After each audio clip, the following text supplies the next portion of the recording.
Boa noite. Que a paz do Mestre nos envolva em mais uma noite de reflexões. É muito bom estar aqui com vocês. Hoje nós vamos falar um pouquinho a respeito do doente e das suas doenças. Será que saúde é ausência de doença? Segundo a Organização Mundial de Saúde, saúde é um bem-estar físico, psíquico e socioeconômico. Então, é um conjunto que nos leva a ter saúde. Haroldo Dutra, importante palestrante espírita, pesquisador e tradutor do Novo Testamento, ao fazer as traduções, ele percebeu que tinham muitas curas nos evangelhos. E chegou até a contar quase mais de 30 curas. E com esse espírito de pesquisa, ele foi procurando saber por que será que Jesus curava tanto. Dentre as respostas que obteve, algumas chamaram a atenção. Uma delas foi que Jesus curava para atrair a multidão. Atrair. Ele recebeu essa resposta, ficou intrigado. Será que Jesus faria um marketing pessoal? Será que ele estava tentando se promover a partir da dor do outro? Não, seguramente essa não seria a resposta correta. Tentou encontrar entre os doentes coisas comuns, mas foi difícil, porque Jesus curava vários tipos de doença. Então, não tinha nada que ligasse, não era uma doença específica, eram vários tipos de doença. Encontrou um outro fato também que era comum a todas as curas. Após curar, Jesus pedia para que procurasse os sacerdotes e avisasse a cura. Na época, os sacerdotes, eles tinham uma função como hoje tem os sanitaristas. Se eu entrar hoje, der entrada num hospital e for constatado que eu estou com dengue, eu tenho que avisar os órgãos governamentais para poder fazer um controle da doença, para evitar que vire uma epidemia, e nesse controle precisa desse registro, até também se eu me curei. Os que eram curados tinham que fazer esse papel. Então, os sacerdotes da época tinham que passar essa informação. Olha, eu me curei, então você procure um sacerdote e informe. Até naquelas doenças mais difíceis de serem curadas. Principalmente as doenças de pele, que eram muito comuns na época e que eram contagiosas. Então, tinha alguém que tinha se curado, eles tinham que passar para o sacerdote, mostrar que sarou, para que ele pudesse voltar ao convívio. Mas ele não achou que isso seria algo tão forte que determinasse as curas. Então, ele continuou lendo, ele continuou pesquisando. Um outro fato chama a atenção dele. Todos os que ele curava também morriam. Ninguém recebia o induto, um passe que pudesse se livrar dos portais da desencarnação. Até mesmo Lázaro, segundo as escrituras, segundo a simbologia, que estava num túmulo de pedra, após 3 dias, recebeu a cura e também faleceu. E ele precisava, buscando essas respostas, continuou na sua pesquisa. E aí ele parou num fato que foi comum a todas as curas. Jesus nunca assumiu que ele curava. A pessoa podia falar, obrigada, o senhor me curou. Ou, mestre, você pode me curar? Mas ele jamais assumia isso como uma ação dele. Então, isso foi um fato que foi comum a todas as curas. E ele respondia: a tua fé te salvou. A tua fé te salvou. Será que os doentes estavam correndo perigo? Que salvação era essa? Em uma das curas, no paralítico, ele fala para o paralítico: levanta e anda-te. Mas antes dele falar, levanta-te e anda-te, ele fala: você está perdoado dos seus pecados. E agora a gente vai tirar um pouquinho de tudo que a gente aprendeu nas lições de catecismo para entender o que quer dizer o significado da palavra pecado. Pecado significa fugir ao alvo, sair do alvo, perder o objetivo. O alvo é a nossa caminhada. O pecar seria sair daquilo que a nossa consciência nos ensina. O objetivo maior e o caminho a seguir estava na nossa consciência. Então, quando eu perdia o alvo, quando eu pecava, eu não estava ouvindo mais a minha consciência.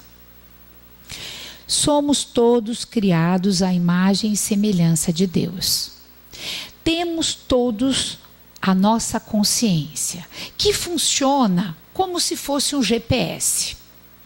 O GPS, eu quero ir para determinado lugar, eu coloco a rua, eu coloco a cidade, eu coloco o número e ele me dá a rota. Eu posso seguir ou não. Agora eu falo: não, esse GPS está errado, eu vou pelo meu caminho. Outras vezes, não, eu vou seguir aqui, esse aqui e eu chego. Se eu errar o caminho, as rodovias permanecem no mesmo lugar. Quem vai ficar confuso, quem vai ficar perdido, sou eu. Todos os espíritos vêm com GPS de fábrica. Todos. Acontece que a consciência nossa pode estar desligada. Mas jamais sem ele. Esse desligamento é momentâneo, está de acordo com o nosso nível evolutivo. Então, quando eu fujo desta rota, quando eu fujo do objetivo traçado, eu me descompenso. E aí, eu fico doente. Porque eu desestabilizei as leis que regem o universo. E desalinhando com as leis, eu vou ter essa reação. Porque a doença, ao contrário do que a gente pensa, ela é um sinal. Ela é um condutor que algo não vai bem. Ela está me dando um sinal, um alerta que alguma coisa não está bem. Então, eu posso ter as doenças onde eu lesei o meu perispírito em vidas passadas. Então, por exemplo, eu dou um tiro em determinada pessoa. Eu, antes de feri-la, já lesei no coração. Eu já lesei o meu coração, porque é assim. Aí, numa outra encarnação, eu volto com um problema cardíaco seríssimo. Porque eu lesei o meu perispírito com essa ação. Ou senão, eu me enveneno, cometo suicídio, tomo um veneno corrosivo. Numa outra encarnação, eu venho com uma úlcera dilacerante. Por quê? Porque eu desestabilizei as leis que regem o universo e agora eu preciso me equilibrar novamente com essas leis. Então eu venho com essa úlcera que dói, que não tem remédio que cure, que eu tenho que fazer uma dieta alimentar. Para quê? Castigo? Em hipótese alguma. É a oportunidade que eu estou tendo de aprendizagem. Toda vez que a minha úlcera dói, eu vou lembrar e vou pensar. Eu não tenho a lembrança da minha vida pregressa, Nós esquecemos tudo. Mas aquilo está impregnado no meu espírito. E aí, a partir da dor, eu tenho uma escola constante que vai me ensinar como lidar com isso, para que eu volte a buscar este equilíbrio. Mas será que todas as dores são decorrentes de vidas passadas? Salvar-se quer dizer, salvar-se é um verbo que é instintivo. Se estamos num barco, alguém cai, instintivamente a gente pega para tentar recuperar. Se estamos numa estrada e percebemos que há um acidente e alguém está deitado, a gente busca o socorro para que ele volte a trilhar. Então, quando Jesus disse, a tua fé te salvou, a tua fé, estás perdoado do teu pecado, significa você saiu do trilho, mas não volte a sair mais. Agora salva-te. Quando Jesus perguntava, antes de Jesus efetuar as curas, ele perguntava, o que queres que eu faça? Deixando bem claro que é uma ação nossa. E quando Jesus perguntava isso, era como se ele fizesse uma tomografia, uma ressonância magnética em nós, para realmente saber se nós estávamos querendo ser curados. Essa ação, ela é extremamente ativa. Para podermos receber a cura, nós precisamos querer esta cura. E essa cura, ela não é de fora para dentro, ela é de dentro para fora. Então, exige ação. Todos nós aqui somos doentes. Podemos não ter uma manifestação clínica. Podemos ainda não ter nada que grite, mas todos nós temos doenças. Por que será? Que tipo será essa de doença que nós carregamos? Eu quero pegar aqui. Essa dor, ela pode ser no âmbito material ou no âmbito psíquico, tá? A somatização é no âmbito material. Hipócrates, o pai da medicina, determinou que nós não podemos pensar no corpo por partes. Temos que pensar no corpo na totalidade. Ele também afirma que as doenças nossas nascem primeiro no psiquismo. Veja bem que interessante. O pai da medicina, logo os médicos que são tão céticos, tão cientistas, acreditam que tudo tem uma explicação, afirmava lá atrás que a doença nasce no psiquismo.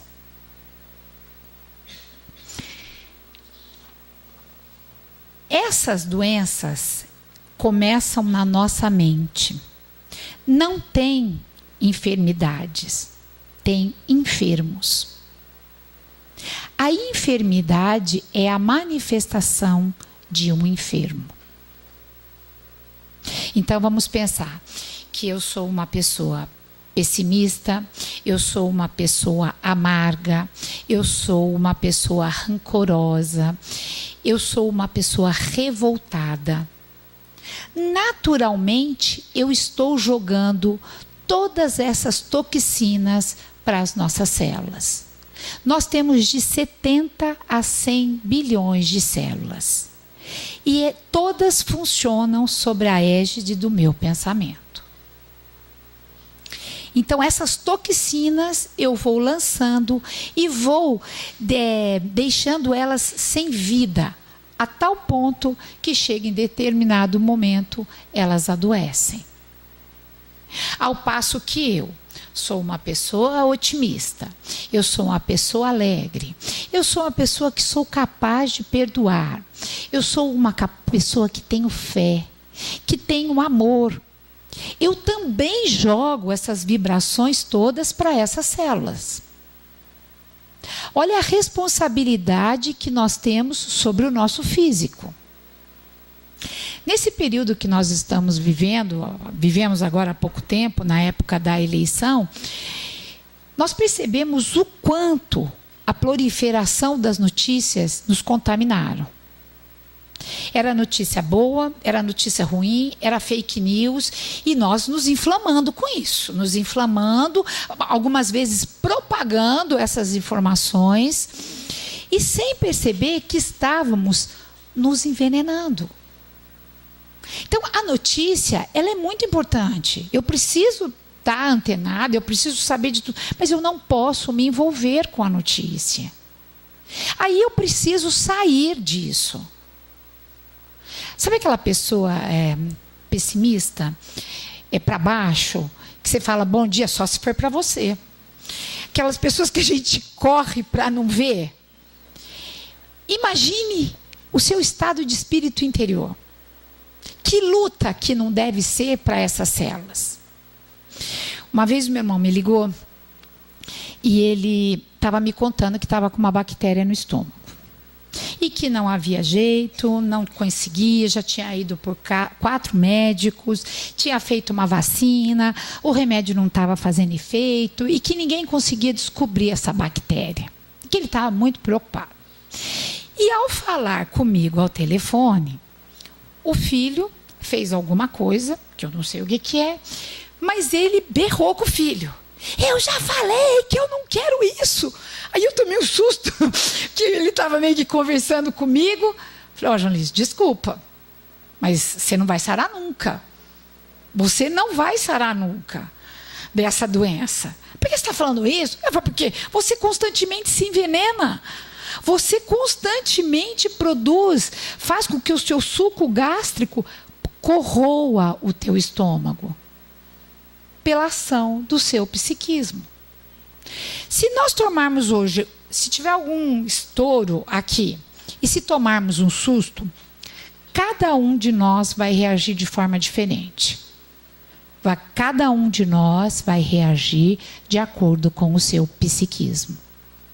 Então, as reações, elas são individuais. Numa mesma família, a gente tem uma situação onde a gente passa o mesmo aprendizado. Cada filho responde de forma diferente. Por quê? Porque cada um tem a sua própria experiência e consegue usar o seu psiquismo da forma que lhe é possível. Mas nós temos, por obrigação, um convite a esse bem-estar. Eu posso escolher ser essa pessoa amarga, essa pessoa sofrida, essa pessoa revoltada, que constantemente quer reagir às vicissitudes desta forma, e também posso escolher. Não, peraí, eu estou aqui, eu estou nessa situação, isso aqui é momentâneo.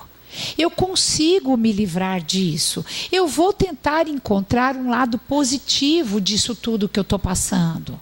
Eu vou tentar encontrar um para que eu estou convivendo com essa determinada pessoa. O que eu não vou permitir é que um infeliz me torne mais infeliz.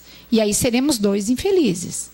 Então eu tenho um colega de trabalho que ríspido, grosseiro, bruto.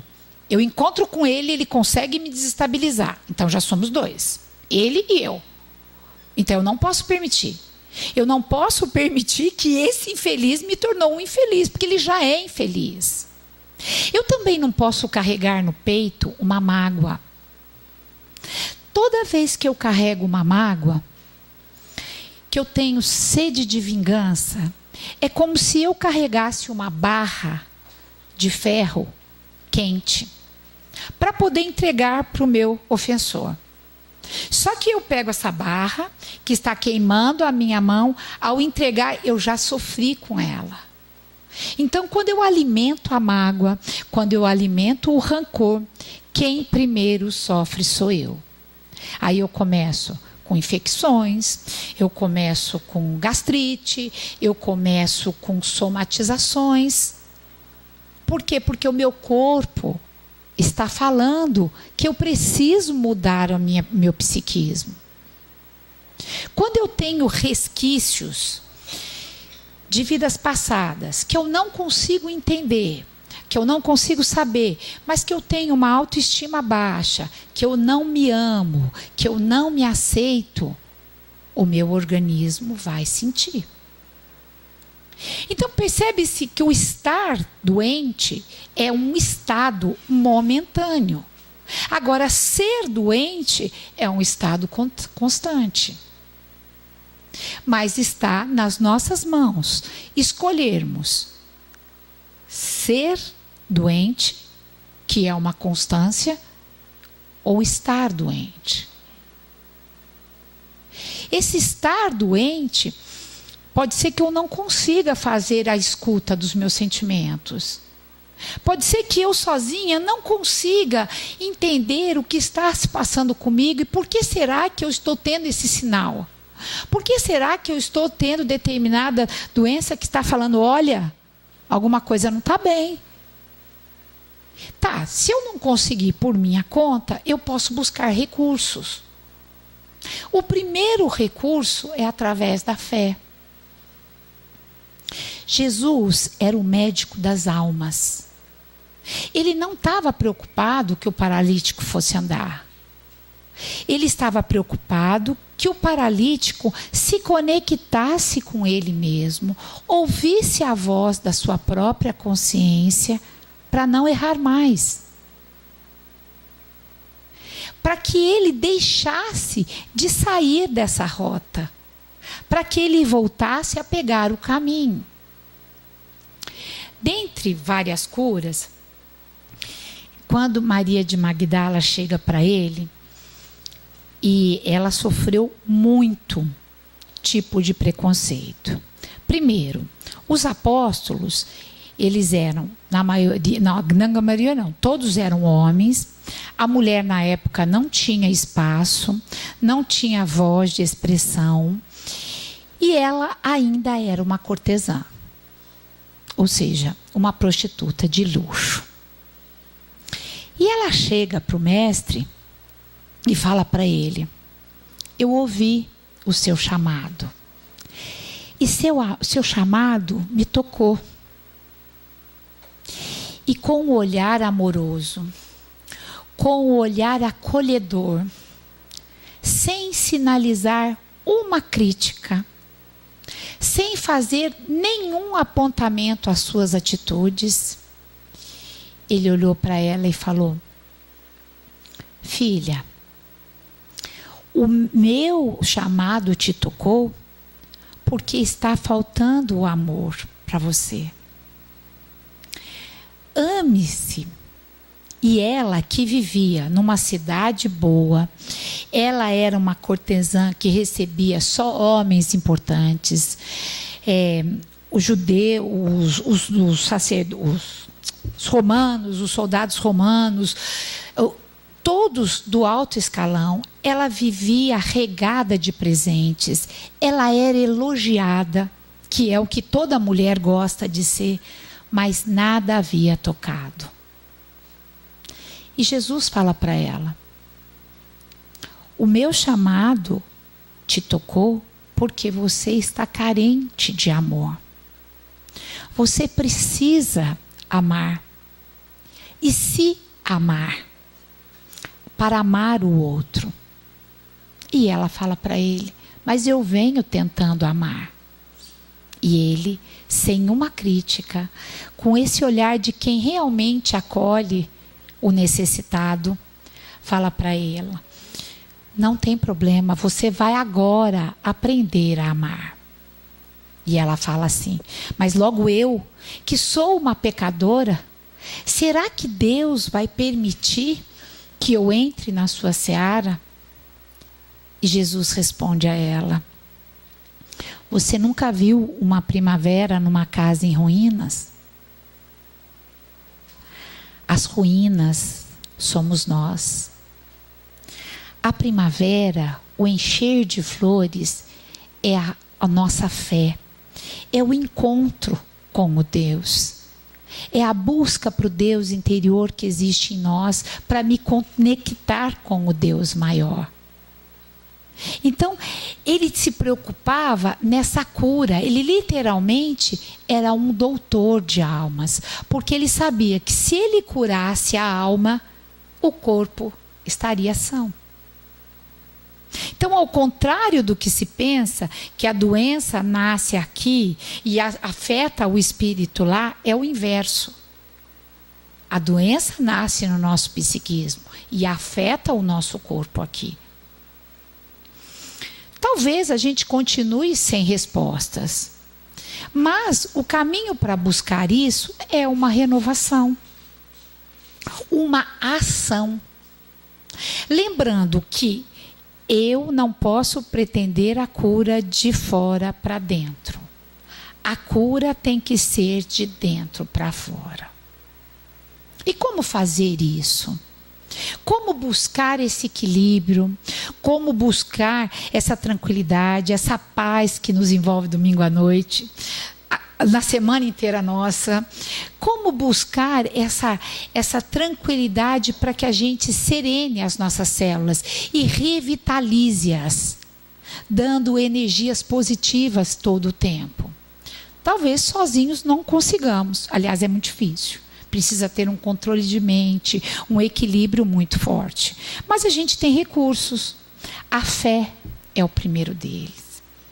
A fé, porque quando eu busco estar conectada, eu divido, eu vou me entendendo, eu vou serenando.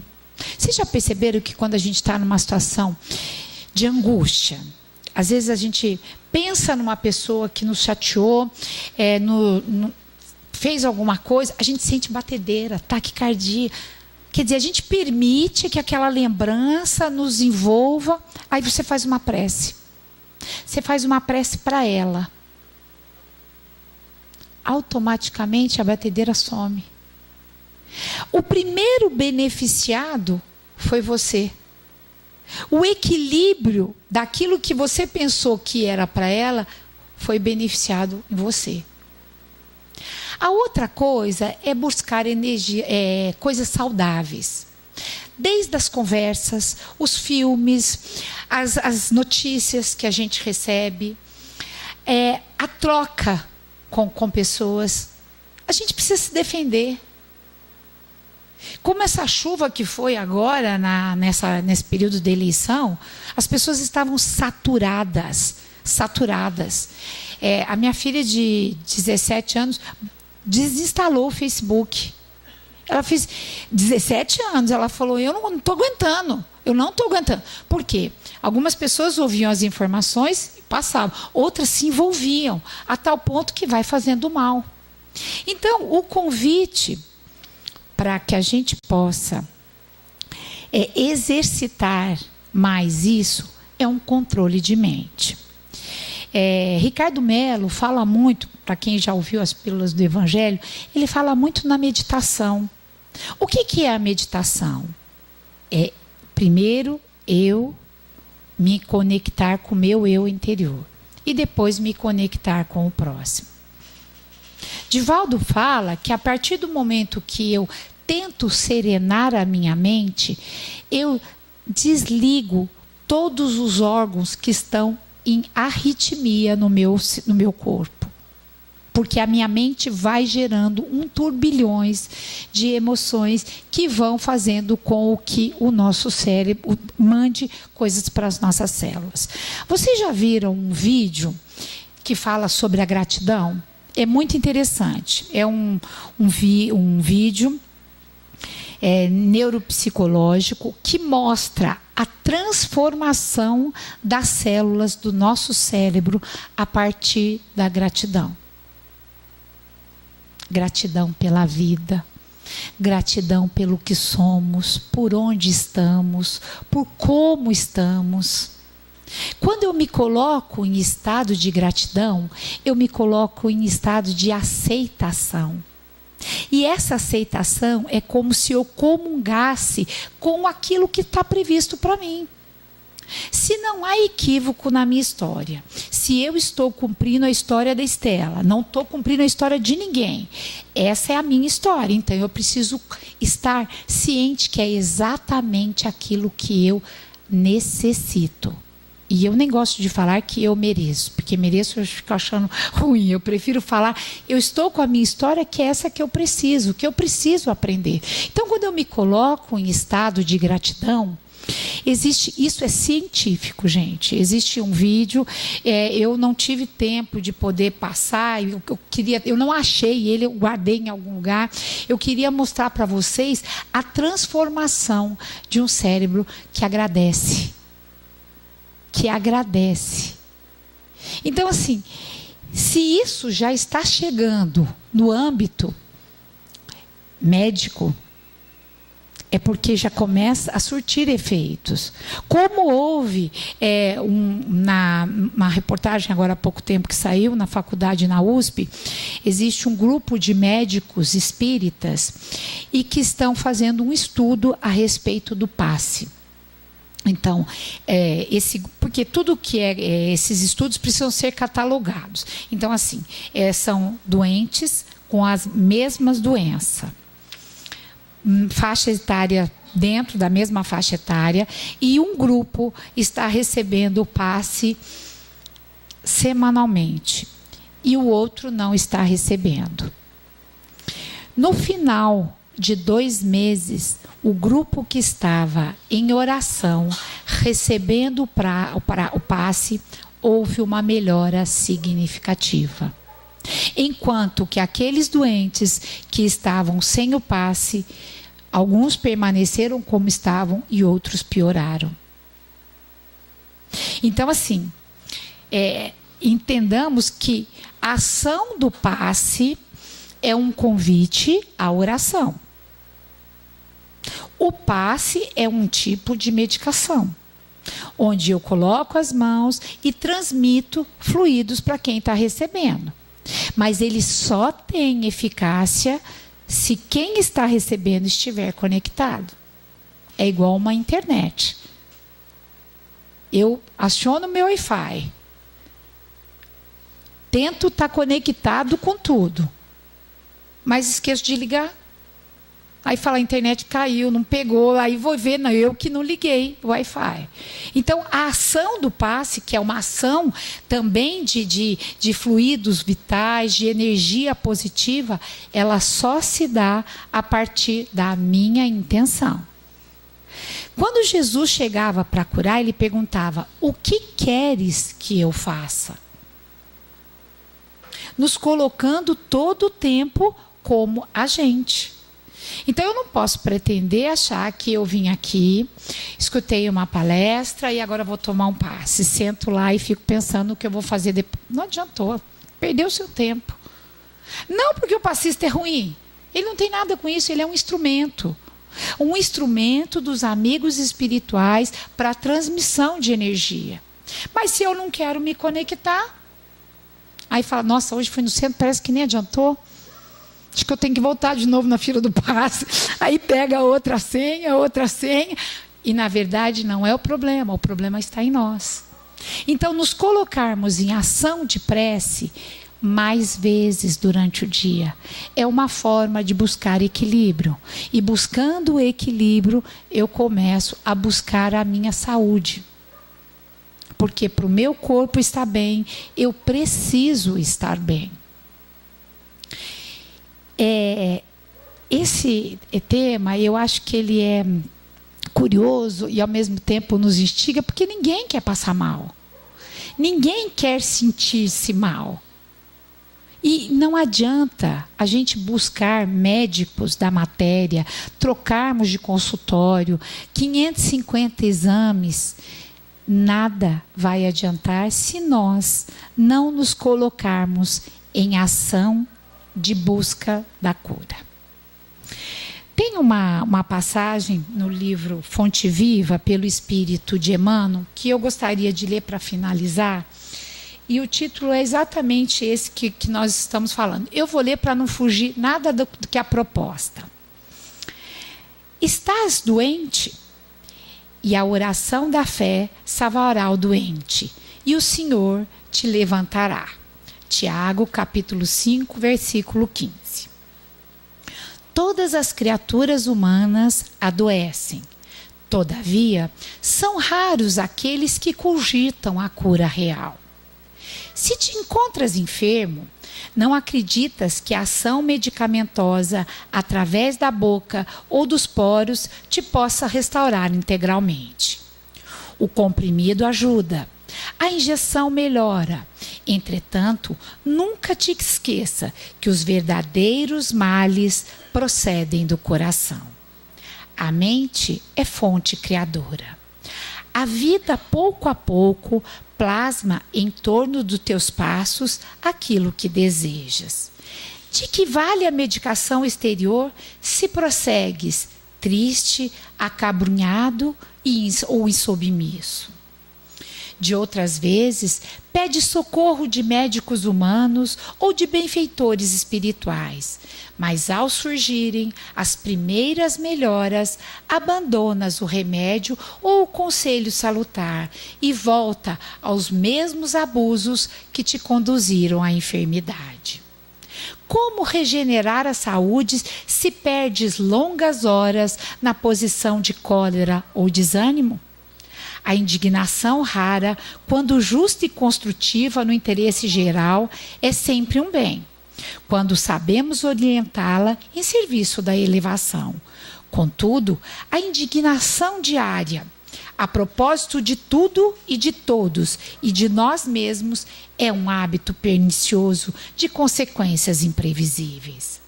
O desalento, por sua vez, é um clima anestesiante que entorpece e destrói.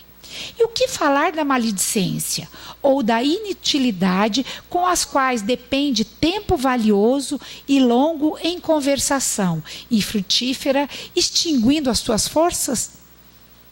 Que gênio milagroso te doará o equilíbrio orgânico se não sabes calar? Nem desculpar, se não ajudas, nem compreendes, e se não te humilhas para que os desígnios superiores, nem procura harmonia com os homens. Por mais que se apressem, socorristas da terra e do plano espiritual em teu favor, devoras as energias vítima imprevidente do suicídio indireto.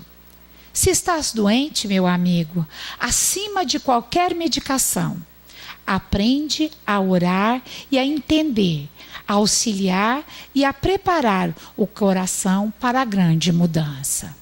Desapega-te dos bens transitórios que te foram emprestados pelo poder divino, de acordo com a lei do uso, e lembra-te de que serás agora ou depois reconduzido à vida maior, onde encontrarás sempre a sua própria consciência. Foge à brutalidade, enriquece os teus fatores de simpatia pessoal pela prática do amor fraterno. Busca a intimidade com a sabedoria pelo estudo e pela meditação. Não manches teu caminho, serve sempre. Trabalha na extensão do bem. Guarda a lealdade ao ideal superior que ilumina o teu coração e permanece convicto de que se cultivas a oração viva em teus passos, aqui ou além, o Senhor te levantará. Boa noite a todos.